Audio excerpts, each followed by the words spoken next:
Menghindari kebanggaan semu. Refleksi pagi 1601. Apa yang akan menggembirakan hati orang tua yang takut Tuhan? Amsal 23 ayat 24 dan 25 memberikan petunjuknya bagi kita semua. Seorang ayah akan gembira kalau anaknya mempunyai budi pekerti yang baik. Ia akan bangga kalau anaknya bijaksana. Semoga ayah ibumu bangga terhadapmu. Semoga bahagialah wanita yang melahirkan engkau. Saudara-saudara, orang tua yang takut akan Tuhan sudah seharusnya lah memiliki cara pandang dalam hal kesuksesan anak yang berbeda dengan orang tua yang tidak takut akan Tuhan. Bila orang tua yang tidak takut Tuhan itu mau untuk anaknya sukses secara dunia dengan segala cara, maka orang tua yang takut Tuhan akan mengutamakan budi pekerti dan kebijaksanaan bagi anaknya. Itu perbedaannya. Saudara-saudara, dengan makin menyebarnya virus materialisme di kalangan orang percaya, standar kesuksesan orang percaya terhadap anaknya pun bisa terdistorsi juga. Banyak orang tua yang kemudian berpandangan bahwa seorang anak hanya akan dikatakan berhasil dalam hidupnya bila ia telah berhasil meraih kekayaan banyak, menduduki jabatan tinggi, atau telah menjadi selebriti. Standar dunia menjadi lebih diutamakan daripada budi pekerti atau menjadi bijaksana. Nilai-nilai internal spiritual terkalahkan oleh nilai-nilai fisik material. Akibatnya, kebanggaan orang tua tentang anaknya akhirnya hanyalah kebanggaan semu yang tidak dikenan Tuhan. Sesuai pesan Amsal, marilah kita menjadi orang tua yang mengutamakan standar Tuhan daripada standar dunia.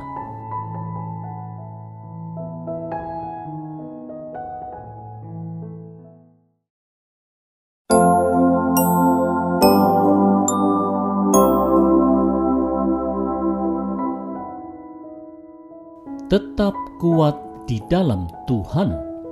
Refleksi pagi 1602. Bagaimana nasihat hikmat yang dipersonifikasikan sebagai seorang ayah untuk anak laki-lakinya? Mari dengarkan nasihat di Amsal 23 ayat 26 sampai dengan 28. Hai anakku, berikanlah hatimu kepadaku. Biarlah matamu senang dengan jalan-jalanku. Karena perempuan jalang adalah lobang yang dalam, dan perempuan asing adalah sumur yang sempit. Bahkan, seperti penyamun, ia menghadang dan memperbanyak pengkhianat di antara manusia. Saudara-saudara, seorang laki-laki yang menaati nasihat hikmat akan tetap hidup kudus, walaupun banyak godaan seksual yang melandanya, karena ia selalu berupaya untuk hidup di dalam takut akan Tuhan. Di dalam ketaatan, Tuhan akan memberikan kekuatan untuk menghadapi berbagai cobaan hidup. Saudara-saudara, dalam menghadapi cobaan hidup, orang percaya haruslah sungguh-sungguh sadar bahwa iblis akan selalu bekerja keras untuk membenamkan orang percaya ke dalam lumpur dosa. Itulah sebabnya di 1 Petrus 5 ayat 8, Rasul Petrus mengingatkan kita, sadarlah dan berjaga-jagalah. Lawanmu, si iblis, berjalan keliling sama seperti singa yang mengaum-ngaum dan mencari orang yang dapat ditelannya. Kita pastilah tidak akan sanggup untuk menghadapi berbagai tipu muslihat si iblis bila kita tidak mengenakan seluruh perlengkapan rohani yang disebutkan Rasul Paulus di Efesus 6 ayat 14 sampai dengan 18. mendengarkan baik-baik setiap nasihat firman Tuhan serta menaatinya adalah kunci hikmat dalam menghadapi segala cobaan. Mari kita tetap kuat di dalam Tuhan.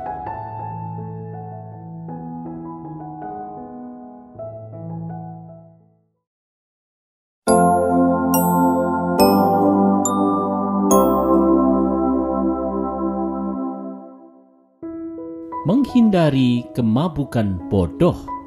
Refleksi pagi 1603. Apa yang terjadi dengan seorang pemabuk?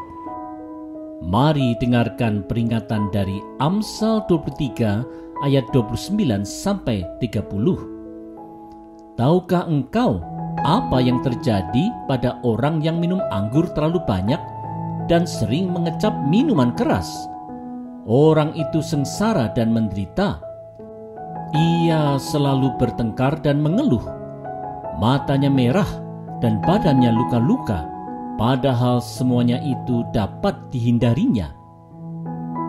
Saudara-saudara, bila seorang mabuk minuman keras, ia pasti akan kehilangan penguasaan dirinya, sehingga ia bisa melakukan banyak hal bodoh dan memalukan yang pasti tidak akan membuatnya lebih berbahagia. Karena hakikat dosa yang ada di dalam diri manusia, kehilangan penguasaan diri saat mabuk itu akan membuka segala macam perbuatan cemar yang dibenci Tuhan. Saudara-saudara, siapa yang mengaku dirinya sebagai anak-anak terang, sudah seharusnya terus berupaya untuk memiliki gaya hidup yang terang. Untuk itulah di Efesus 5 ayat 18, Rasul Paulus menasihatkan orang percaya di Efesus untuk tidak mabuk anggur karena minuman keras ini menimbulkan hawa nafsu jahat. Untuk menghindari hal jahat ini, orang percaya haruslah hidup di dalam kepenuhan Roh Tuhan. Ini berarti bahwa orang percaya harus selalu berupaya hidup dalam pengampunan melalui darah penebusan Yesus Kristus, serta terus belajar untuk menaati petunjuk firman Tuhan. Di dalam pertumbuhan iman yang sehat, buah roh yang berwujud dalam sikap penguasaan diri itulah yang akan menghindarkan kita dari kemabukan yang bodoh.